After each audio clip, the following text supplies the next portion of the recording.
തീർച്ചയായിട്ടും അത് പറ്റില്ല.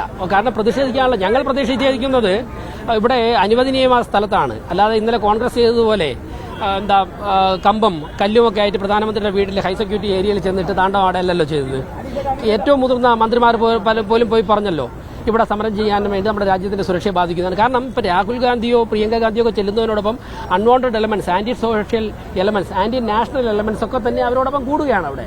ഇതൊക്കെ തന്നെ രാജ്യത്തിന്റെ സെക്യൂരിറ്റി ബാധിക്കുന്നതാണ്. വിദേശ രാജ്യങ്ങളൊക്കെ തന്നെ പല രാജ്യങ്ങളും ഭാരതത്തിൽ നടക്കുന്ന ഓരോ ചലനവും നിരീക്ഷിക്കുകയാണ്. അപ്പോൾ പ്രധാനമന്ത്രിയുടെ വീടിന് മുൻപിൽ, രാഷ്ട്രപതി ഭവന് മുന്നിലൊക്കെ ഹൈ സെക്യൂരിറ്റി ഏരിയ ആണ്.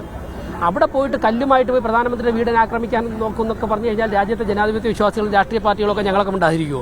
അപ്പോൾ ഞങ്ങൾ ജനാധിപത്യപരമായിട്ട് സമരം ചെയ്തപ്പോഴേക്കും അതിനെ പുരുഷ പോലീസിനെ കൊണ്ട് അടിച്ചമർത്തുന്ന ഒരു സമീപനമാണ് സ്വീകരിക്കണമെന്നുണ്ടെങ്കിൽ ഞങ്ങളൊക്കെ തന്നെ ഭരണത്തിന് നേതൃത്വം കൊടുക്കുന്നവരൊക്കെയാണല്ലോ. പക്ഷേ കൈയും കെട്ടി നോക്കിയിരിക്കാൻ സാധിക്കില്ല. ശക്തമായിട്ട് നാളെ ഇതുവരെ കണ്ടിട്ടില്ലാത്ത പ്രതിഷേധം കോൺഗ്രസ് നേരിടേണ്ടി വരും.